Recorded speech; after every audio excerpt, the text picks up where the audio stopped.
Dr. Campbell, you believe that even if animal-based proteins, meat, dairy, etc., are free from contamination, you don't think people should eat them?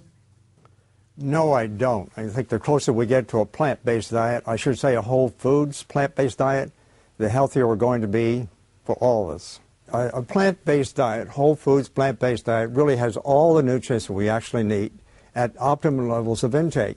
And what we learned early in my career was that instead of protein, especially animal protein, being a good nutrient, so to speak, and creating good health, what we learned is that we could actually turn on cancer development by simply increasing the level of animal protein intake above the amount that of protein that we really needed. We could turn it off by simply taking it away. And that started a whole series of studies looking at all kinds of questions related to this idea that cancer could be turned on with the consumption of animal protein. And as time passed, we learned, for example, that blood cholesterol levels would increase by increasing animal protein intake and all the other nutrients that come with it. We could learn that the body tended to produce acid that would create problems that in turn would lead to a loss of calcium from bones, which in turn would increase osteoporosis.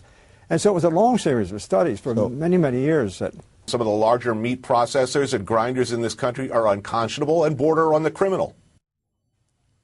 And your stand is? It's probably not that different from Anthony's, although I might phrase it a bit differently. I'm not all that interested in what humans seemed designed to eat or what is, quote unquote natural, because the entirety of human progress is defying what's natural. If we were so concerned with what was natural, we wouldn't obviously be in this TV studio right now having this conversation. The thing that's really important that Anthony said is that there's a certain kind of meat, which is produced on factory farms, that is in every single way unconscionable. It's unconscionable to feed to our children because of the health. It's unconscionable because it's the single worst thing we can do to the environment by a long shot. And it's unconscionable because of what we're doing to animals who are raised on factory farms.